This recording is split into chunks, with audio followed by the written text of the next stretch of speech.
Hi there, Rhonda here with Rhonda's Two Cents Worth. How y'all doing today? Today, I want to talk to you about making the right choice when it comes to campers. My husband and I have actually purchased 8 campers within a 15-year time period. And you say, what the heck? Why? Each camper had its pros and cons, and each camper fit the purpose where we were in our lives at that point in time. So I'm going to start with the first camper and tell you what we liked about it, what we didn't like about it, and why it was appropriate for that time period in our life and why we kind of outgrew it. Okay, I'm going to start with our very first rig, and it was in 2008, and we affectionately called it the Cajun Hauler. And what we used it for was to haul our ATVs to trail ride. And this rig was purchased in South Louisiana from an individual that was involved in a welding project with some local high school kids. And the kids came up with the idea, designed it, and built it. And I believe the individual that we purchased it from donated the materials to the school for the kids to learn, and then sold it, and then donated those proceeds back to the school for that welding shop class. So this rig worked perfectly for what we used it for. We would haul our ATVs to the trail. We would ride out, and we'd come back in, and the only thing that was in this rig was a bed. It did have air condition, and then you can see we put a bimini top on the camper, and so when we removed the ATVs from the back of the trailer, we would put the bimini canopy over, and we had that to use as a deck. So it was somewhere to get out of the rain. It was somewhere to sleep, and this rig was so unique. We loved this rig. We kind of outgrew this rig. We wanted a few more amenities like a bathroom and maybe a kitchen area. But this rig was very, very unique. We even had a police officer stop us, and we thought we were getting a speeding ticket or some sort of traffic violation. And the officer really just stopped us because he wanted to check out the rig. So it definitely got people's attention, and it was easy to haul around, and you can see how we had to put the ATVs in sideways like this, and it just worked. In fact, we hauled the Cajun Hauler to Sedona, Arizona, and we drove straight to Arizona. We rode trails, we rode hard, and we used it, and it was perfect for that use. So again, we wanted to a few amenities. We traded the Cajun Hauler in 2009 for a Keystone Hobby toy hauler. We did purchase the Hobby pre-owned from a dealer, and look, it was a step up from the Cajun Hauler, but still very, very basic. Now, don't get me wrong, it provided us with potable water, a stove, a bathroom, but everything about this camper was uncomfortable. Um, the beds, you can see the beds were not comfortable at all. It was very basic. Um, After owning it less than a year, we discovered a leak on the front end cap that apparently had been there for some time. The entire front end was rotted out. And unfortunately, we did not get an inspection on this travel trailer prior to purchasing. And we did take the unit to the dealership that we bought it from. It was a local dealership, not one of the big houses. And they looked at it, and apparently there had been problems with this before. And so they repaired it with $1,000 deductible. And back then, the process was pretty easy. The dealership was great to work with. I've heard a lot of horror stories lately about service from dealers, but this was more like a mom and pop dealership, and and we really got good service out of them. This was an extremely basic model, and you can see it was a tight squeeze to get the Razor and the Honda in it, but we managed it. It was a tight squeeze because I traded one of the ATVs in for my Razor, and of course it was a little bit larger, and but we did manage to get it in the hobby. So what we did in 2010, we traded the hobby in for a 2010 Jayco Octane YZ, and it had all the bells and whistles. And I will say, this is our first camper that we bought ever new. This is the only one that we bought new. The rig had an Onan generator. It had a fueling station. It was ideal for boondocking and hauling the ATVs, riding in trails and remote areas. You could totally boondock with this thing. It was awesome. Like I said, all the bells and whistles. At the time of the purchase, we did have the dealership make modifications so that the Polaris Razor and the Honda would easily fit in. So what we did was we took the sink area out of the front, and so both could fit in. You know, my Razor would go in first, and then the Honda, the ATV. So this travel trailer slept 9. And let me tell you, I would not sleep 9 in this camper, but we didn't need that much room. But there were 2 queens that elevated up on the back end. The dining room slept 2. So the 2 queens, that's 4. So 2 more. And then the small sofa on the other side slept 1. And then the actual bedroom was a queen, and it slept 2. So total of 9. And it would have been tight with 9 people in there, but it was very spacious for us. We had lots of storage, and we used it. Unfortunately, that rig flooded in the 2016 Louisiana floods, and it was totaled. You can see where the water line was. The picture here shows this was right before we left the house. We knew everything was flooding, so the water actually got higher than this, but it was totaled. And you can see I had a Polaris slingshot, and it flooded also. It was parked right in front of the camper. You can see that there. It was covered. I will say this. This is the only camper that we bought brand new, and it's the only camper with any trade or buying that we lost our behinds on. It was totaled. The insurance company paid actual cash value like they usually do, but I was upside down $7,000. So I had to write a check to the lender for $7,000. So, you know, we loved that camper, but you know, buying brand new, just we learned that the hard way. It's just not for us. It's just not. So what we did was, the flood was in 2016, and then we didn't have a rig for a while because we were rebuilding, because the house flooded. Everything we had, we lost basically. So we were rebuilding, and finally in August of 2008, I got the fever. We bought a pre-owned 2015 Airstream Flying Cloud 32D. I mean, an Airstream. It's a dream come true. What can I say? I mean, the quality compared to what we had was just hands down so much, you know, leaps and bounds above the rest, you know. We did purchase it pre-owned from an Airstream dealer, from an actual Airstream dealer, and we loved that camper.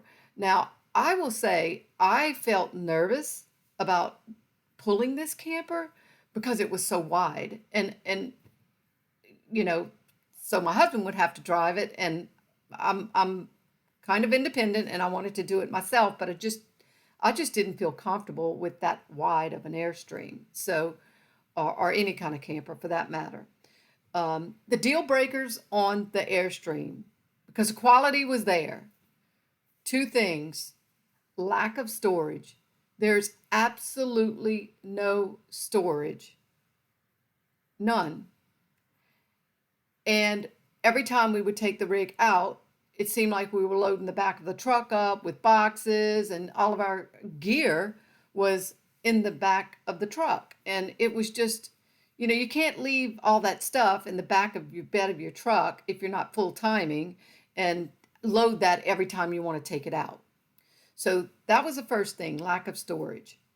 The second thing, second deal breaker, was the corner bed. It was a beast. There's no other way to say it. It was horrible. It was, to make it was horrible. To get out in the middle of the night to go to the restroom was horrible. It was a comfortable bed. It wasn't comfortable getting up and out of it, and it was not comfortable making it up. And I was like, lesson learned, no more corner bed. Okay. So in June of 2019, so we kept it little bit less than a year.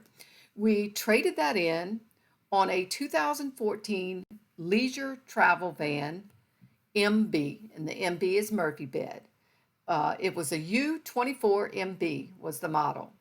We purchased it June 2019 from National Indoor RV Center, NIRV, and I'm gonna tell you, we loved that leisure van. We purchased it pre-owned, and that this is the first time we had a motorhome, so we experienced that. Is the van was built on the camper was built on a Mercedes-Benz chassis, and the vehicle drove like a dream. It was so comfortable to drive. It was a great camper, a great vehicle. We could go anywhere. That rig was so nimble. It was just nice. We loved the large bathroom across the back, and we loved the U-shaped dinette. We loved it. So the downfall was that it's only comfortable for two. That's it. It's comfortable for two. And since it had the Murphy bed that came down over the dinette, when one of us were up and about in the morning, we both pretty much had to get up. I was looking for something like with a separate bedroom, at that point. But, I'm going to tell you, the leisure travel van was quality. I put that up there with the Airstream. I mean, as far as the quality and the build, I mean, it was really a nice rig. And that bathroom, oh my gosh, it was an awesome bathroom. So during 2000, COVID pandemic, and with the RV craze, in January of 2021, I got a call from a dealer in Oregon, and they said, we're looking to buy leisure travel vans. Are you interested in selling yours? And I was like, yeah, sure. They, sight unseen, I sent them a few pictures. They sent someone to pick it up. They flew someone in, they picked it up, and they drove it back to Oregon. And it was as simple as that. So here we are without a camper again. And so that was January 2021. So April 2022, Rhonda gets the fever again. So I start looking for a small camper, something that I am comfortable pulling behind my 4Runner, and, I wanted a comfort level of something that I could pull on my own. So we purchased from an individual a 2018 Flagstaff by Forest River E-Pro. And this little thing was really, really, really small. You can see it's very small, and it's basically a hard tent. It had a bed in there, and that's it. It didn't have air conditioning. It was nice to use this camper when the weather was nice, but it really was not good when it was raining, cold, or if you just plain wanted to be inside because you really couldn't sit up. It was a bed. It was a bed on wheels. It was is what it was. No bathroom. Oh, wait. We did have a bathroom. Check it out. Check it out. We did have a bathroom. And we did have one of the clams that we would pop up. And so, like I said, when the weather was nice, it was great. The kitchen was on the back. So when it was raining, it was really tough to cook or do anything outside. And, but, we enjoyed it. We kept it for about 6 months and realized again, well, we wanted a few extras, few amenities. And so we bought that in April of 2022. And then in September of 2022, I sold it. I didn't, sold it for what I bought it for. No profit, no loss. It was great. It was good. It's one of those things where you check it off and you don't want to do it again, but you've experienced it. Okay. So in September, I started looking at Airstreams again. Okay. I'm liking those Airstreams. So we landed on a 2019 pre-owned Airstream Basecamp 16X. And I absolutely love this camper. It's great for off the beaten path. It's the X package, so it has a 3-inch lift. It's got solar. It does have a wet bath, but that's not a big deal. It's everything you need. It's everything you really need. It's easy to tow with my 4Runner. It has the quality of Airstream. It's just really, really nice. And I'll do some videos in the future. I kind of did a few modifications, and I'll share those with you. But I absolutely love that base camp. Um, it doesn't stop there. It doesn't stop there. So I've got the Airstream. I'm happy with it. I love it. And then December 2022, this is number 8, we found a piece of land that we really wanted to buy. And it was a really good piece of land, but the owners would not sell us the piece of land unless we bought his camper from him.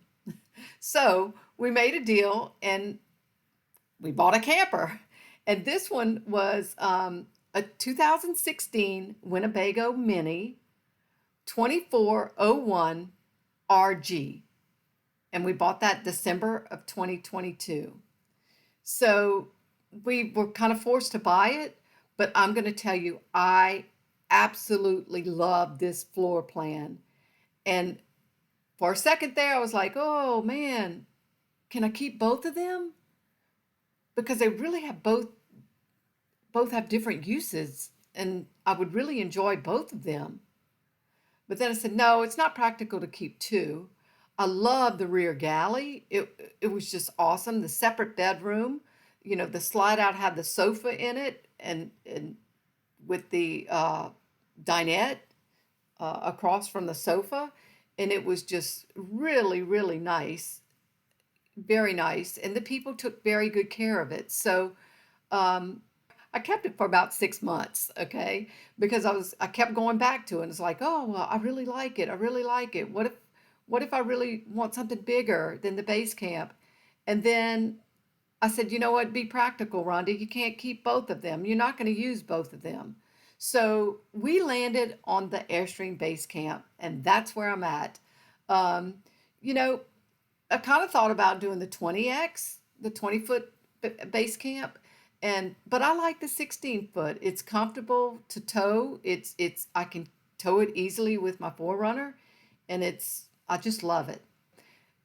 That is the story about 8 RVs within a 15-year period. Wow.